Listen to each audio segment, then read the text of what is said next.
Bienvenidos a otro episodio de Chañarcillo TV en su sección de entrevistas. Y hoy me encuentro con don Lautaro Carmona, presidente del Partido Comunista de Chile. ¿Cómo estamos, Lautaro? Bienvenido. Muchas gracias. Yo estoy muy bien y a disposición de nuestra conversación. Muchas gracias, don Lautaro. Comenzando con la entrevista, don Lautaro, hablemos un poco de contingencia. Bueno, en su calidad de presidente del Partido Comunista, usted me puede entregar la visión suya y del partido también sobre ciertos temas. Partamos por cosas que han estado pasando, bueno, que han afectado a Atacama, como es el tema de educación. La situación de la educación de Atacama, la educación pública principalmente, y el tema del SLEP. ¿Qué opinión le merece a usted? A ver, para mí el tema de la educación es de sensibilidad uno con mayúscula. No solo porque soy hijo de dos maestros educadores, tengo un hijo además que es profesor, tengo hermanos que son profesores, o sea, estoy rodeado de gente que por vocación se dedicó a la formación a través de la educación. Lo segundo, como tengo un conocimiento con un manejo histórico de la región, es evidente que teníamos un arrastre, una rémora en la logística y en la infraestructura educacional por un largo tiempo. No había muchas inversiones para reparar, para mantener los colegios públicos, los liceos, y esto se agrava con los 2 años de inutilización que significó la pandemia. Entonces ahí ya había un tema. Nadie puede imaginar que el tema del déficit y el golpe de infraestructura va a ser un tema reciente. No se echa a perder un colegio en un año. Teniendo eso claro y presente, tocaba ahora la adecuación de la administración de la educación a través de los servicios locales de educación pública que superaran la municipalización. No hay que olvidar que la municipalización de la educación fue hecha en tiempos de dictadura, ahí mismo se construyó la deuda histórica con los profesores, y achicaban, ponían un universo de referencia en la formación y en una unidad territorial que, siendo muy significativa, y podemos tener muchas opiniones positivas de valor, era el territorio de la comuna. La educación necesita un universo un poquito más amplio, pero tampoco se trataba de volver a la educación tradicional centralizada absolutamente desde el Ministerio de Educación en Santiago. Y entonces se construyeron estas unidades perfectibles. No hay ningún proceso en la vida que no se pueda perfeccionar con unidades más grandes. Nosotros teníamos ya una experiencia en nuestra región que era el SLEP de Huasco, que estaba relativamente rindiendo. No era de 1 a 7 un 7, pero pasaba la prueba positivamente. Y ahora ha tocado la implementación de el SLEP en las dos otras provincias, tanto Chañaral como Copiapó, que traía ya un tema de racionalización de recursos humanos, porque las corporaciones de educación tienen una dotación que supera la necesidad que tiene el SLEP. Y ahí había una tarea de cumplir, y sobre todo este otro tema de la puesta al día de la logística y la infraestructura. Creo que muchas de estas cosas que se generaron como puntos de crisis, una crisis real, se puede haber subsanado con una mejor gestión. Yo creo que ahí es donde vale que la gestión a cargo de una tarea tan específica como análogamente la salud, ¿no? de requerimientos tan concretos, no pueden estar determinados por una selección de personal que tenga que ver con variables que serán importantes en otras cosas de la vida, como identidad política. No, aquí tiene que haber primero identidad de idoneidad en la capacitación y en la tarea que van a cumplir. Y todo indicó que fueron, digamos, una gestión o que burocratizó o que fue poco sensible o que frivolizó, o sea, al final poca atención. Con eso se encuentra el gobierno cuando viene esta crisis que revienta el magisterio.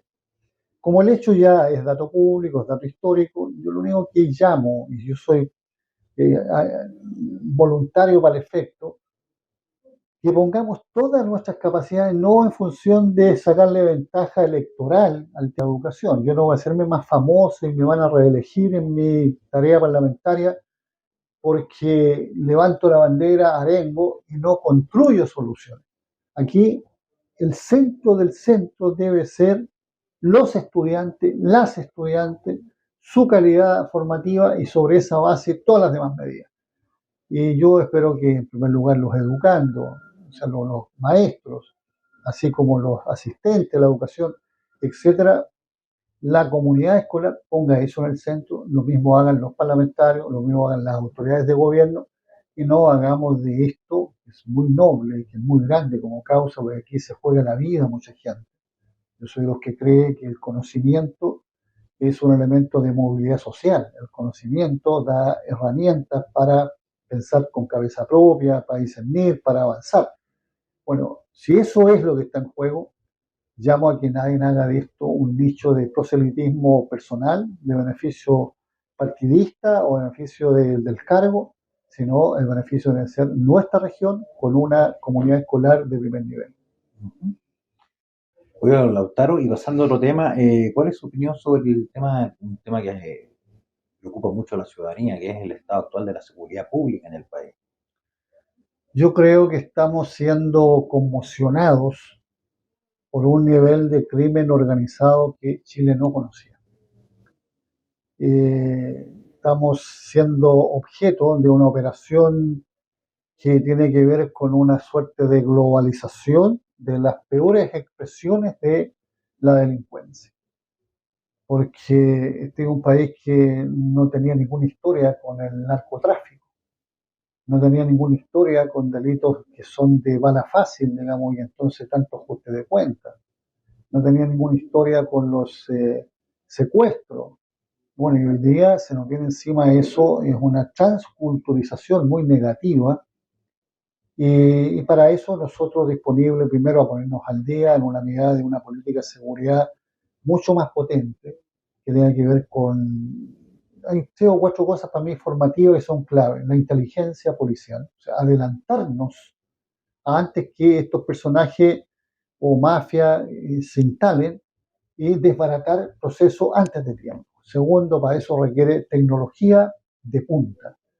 Tercero, requiere, digamos, una logística, tanto vehicular y de infraestructura misma, que esté a tono, y una capacitación al recurso humano que sea muy eficiente, muy profesional y que sea destacado en eso, tanto Carabineros como la PDI. Yo creo que las políticas que vienen deberán ser compartidas y muy compartidas con la comunidad. Si la comunidad se organiza desde su base misma y luego los consejos comunales en una relación virtuosa con el aparato policial, sin que la comunidad civil tome tareas policiales. Y eso es muy peligroso porque pone en riesgo a los mejores voluntarios, digamos, como no cualquiera es bombero, hay ningún adiestramiento. Por lo contrario, tratando de evitar un incendio, muere quemado, digamos, y eso no puede ser. El, tengamos tanto una drasticidad al punto de vista legislativo en lo que se refiere a las penas que le caben a los delincuentes, todo tipo de delincuentes, incluyendo los delincuentes cuello y corbata. Fíjate que ya llevamos 6 alcaldes que son todos, lo tengo que decir, de militancia a la UDI, incluyendo Sagrada Familia, que el último yo me sorprendo, pero antes está Algarrobo, está Vitacura, está Maipú, etcétera, con estafa de marca mayor en la cantidad de millones defalcados al fisco. Está, digamos, todo lo que fue el robo de madera, lo que es el robo del cobre, etcétera, que lo hacen personajes que simulan ser empresarios y salen con las exportaciones en directo.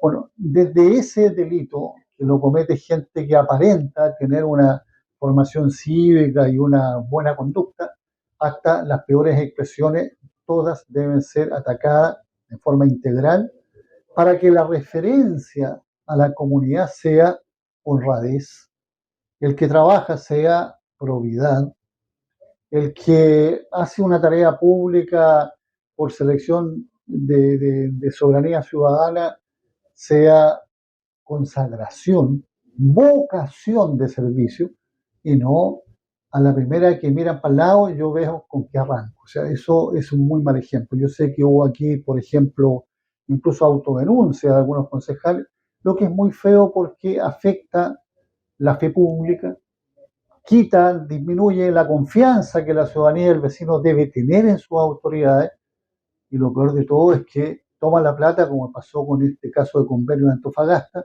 que está destinada a políticas a los sectores más vulnerables, que son desviadas en beneficio del círculo cercano, de mis amigos, de mi sector, cuestión que es repudiable absolutamente.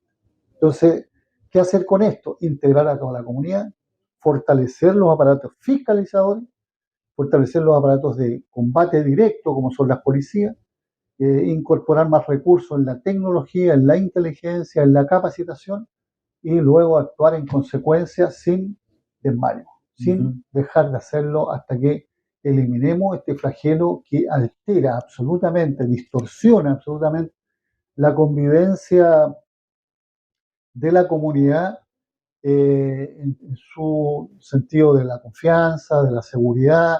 Hoy día todo el mundo anda inseguro, todo el mundo está mirando, digamos, hacia el lado, cómo cuida la cartera. Eso no es vida, porque genera un estrés desde el punto de vista de la salud mental. La gente anda más estresada, anda más angustiada, anda más desconfiada. Tenemos que recuperar eso como valores, y para eso las autoridades y las políticas de Estado deben ser a toda prueba. Don Lautaro, vivimos tiempos complejos en cuanto al tema del desempleo en el país y en la región. De hecho, esto ha ido aumentando en cada trimestre móvil que el INE saca su análisis. ¿Cuál es su opinión sobre esto y cómo lo abordaría usted esta problemática que tiene el país en este momento? A ver, lo primero, yo soy solidario con todas las y los trabajadores que transitoriamente se encuentran sin empleo. Lo segundo, seré proclive a promocionar todas las políticas de resistencia en este tiempo especial y negro que viva alguna gente. Y por tanto, políticas focalizadas, políticas de subsidio, deben ser, digamos, estimuladas desde el gobierno central. Ahora, hay dos cuestiones que son más de fondo, más estructurales. Uno es que seamos más eficientes en el gasto público que está destinado a activar la economía. O sea, por ejemplo, el gasto en obras públicas. Muchas veces quedan presupuestos sin ejecutar, o sea, realmente duele el alma, sabiendo que hay tanta necesidad, que la obra está ahí sacándole la lengua a la gente de vengan a trabajar algo conmigo.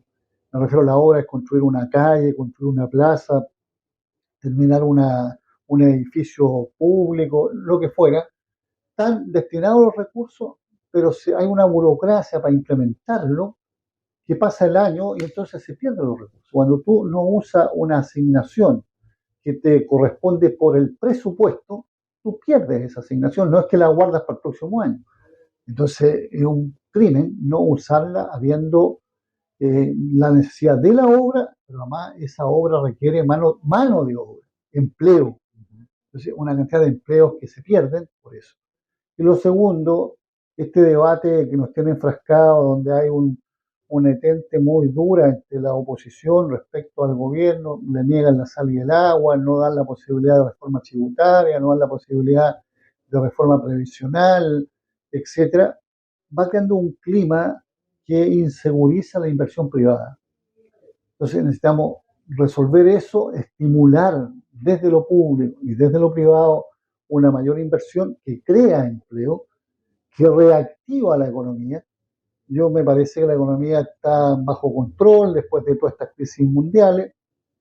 El único detalle, que se lo digo regularmente a mis autoridades, porque yo me siento parte de este gobierno, es que no es lo mismo el indicador macroeconómico, que entonces está de equilibrio, que en fin los puntos no son tan distantes, con la microeconomía. O sea, cuando hay un equilibrio macroeconómico hay promedios, pero hay una zona que se sale del promedio y que es la economía casera, que la pasa mal. O sea, cuando yo voy a la feria porque me toca ir a comprar o me toca ir a hacer un activismo con la gente dice, no me alcanza. Yo antes con este mismo billete compraba más cosas. Y tenemos, por lo demás, digamos que la canasta alimentaria es de la que más crece, porque se afecta por lo que fueron la, la, la, las catástrofes en la zona centro-sur, Yo no tenía idea, estuve recién en Arica. Arica es el vergel que abastece sobre el 40% de la canasta alimentaria de la Feria Libre del resto del país. O sea, lo que uno, después del desierto de Arica, hay unos vergeles muy focalizados y sin embargo son los tomates, las frutas que nosotros consumimos de Arica hacia el sur.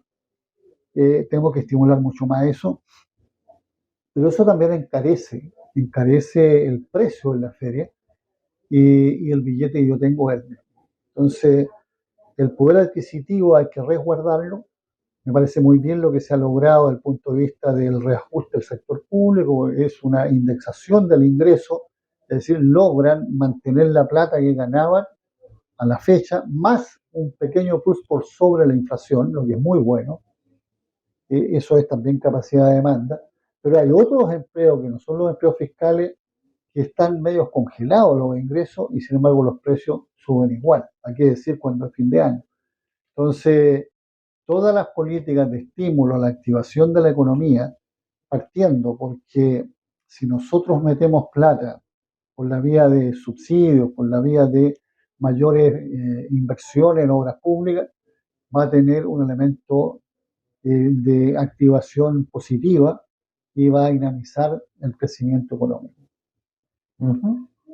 Don Lautaro, pasando a un tema más local, cuénteme sobre la posición de su partido, en este caso el Partido Comunista acá en la comuna de Copiapó, sobre la eventual candidatura de la concejala Rosa Ahumada como alcaldesa de Copiapó. A ver, lo primero que debo decir con toda humildad, con mucho respeto, creo que 111 años de vida partidaria nos permiten mostrar un certificado de compromiso con la actividad pública y con los intereses del movimiento popular en forma perseverante y permanente. No somos una fuerza política que viene a hacer una oferta, que cuando tenga algún cargo de representación se va a aportar de tal o cual manera. No, somos una fuerza que ya tiene una hoja de vida y por tanto invito yo a la población que nos fiscalice, que diga si Rosa Ahumada en su condición de concejala se ha enriquecido en términos personales, que diga si Rosa Ahumada en su condición de concejala ha dejado de ir a las poblaciones, que diga si Rosa Ahumada tiene frente a muchas cosas de la vida cotidiana una distancia y no un compromiso.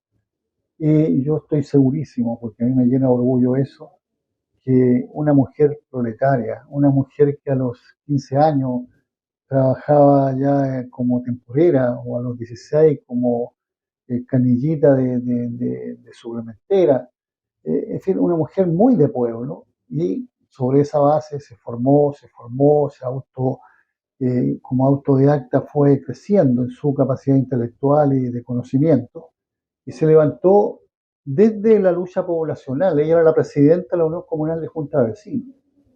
Entonces es un liderazgo muy auténtico, muy de pueblo, que nunca ha olvidado ni va a olvidar de dónde viene y para qué son las tareas públicas. Ya la vez pasada ella pudo haber sido la candidata a alcaldesa que levantara el Partido Comunista.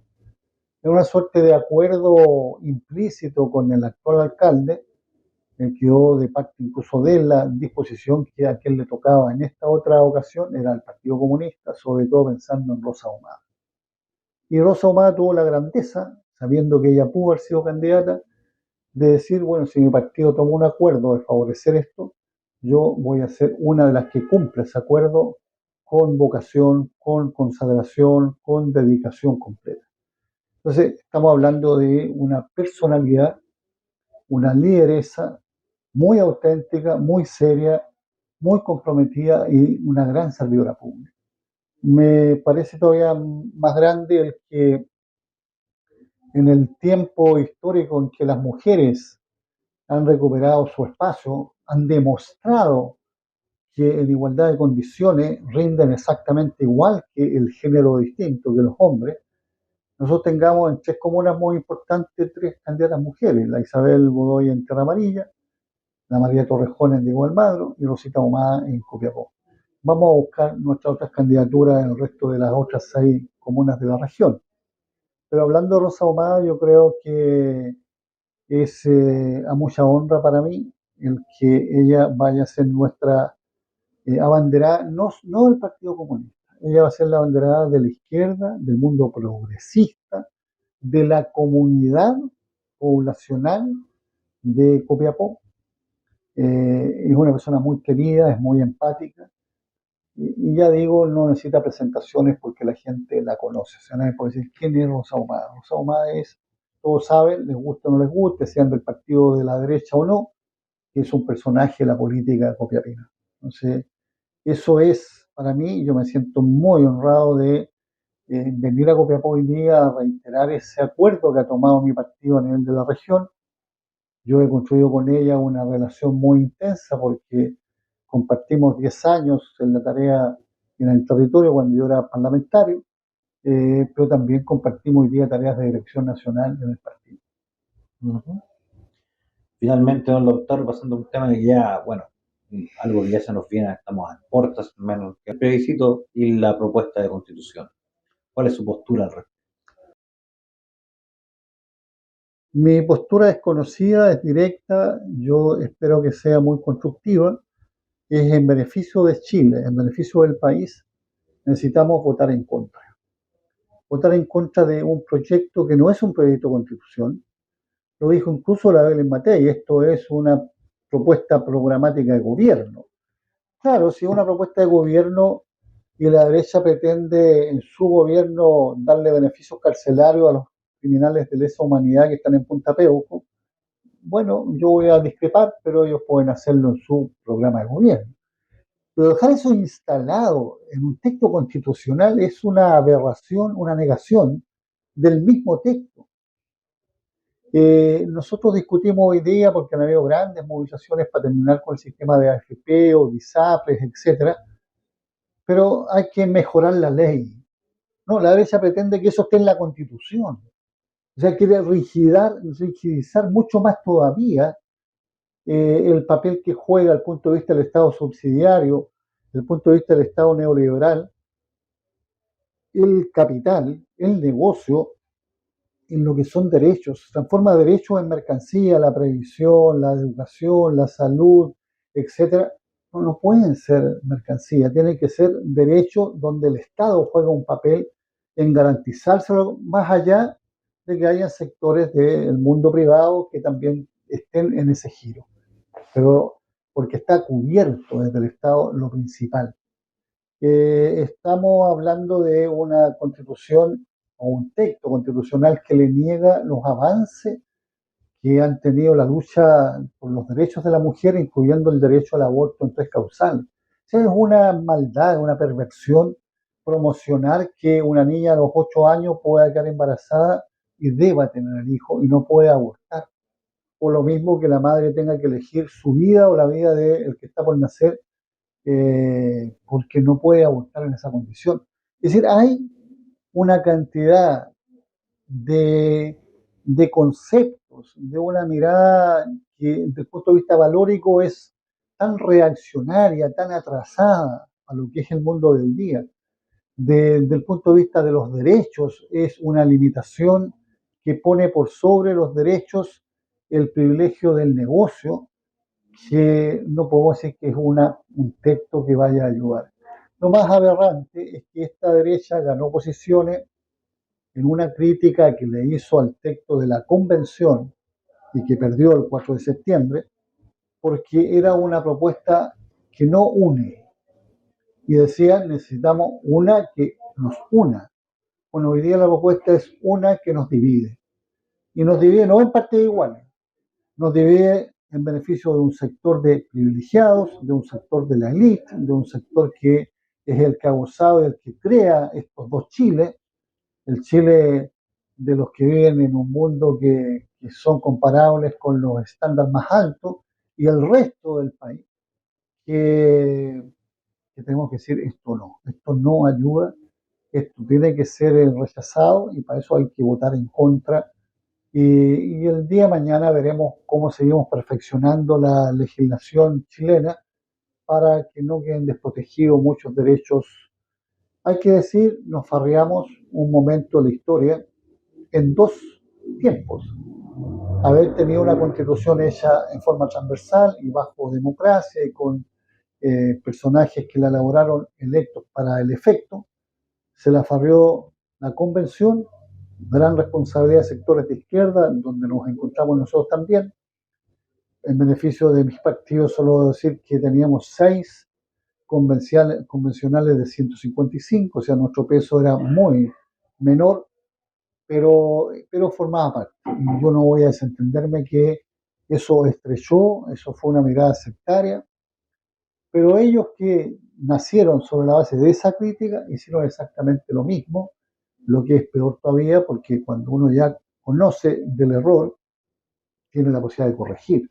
No corrigieron, le insistimos, hicieron una a la medida de ellos, usando las mayorías que tenían, y entonces nos hacen una propuesta que ya dije es un programa de gobierno, un programa proselitista de un partido, pero no es la propuesta de una constitución para todo el país y para un tiempo histórico superior a 50 años. Perfecto, don Lautaro, muchas gracias por esta entrevista que ha estado muy interesante.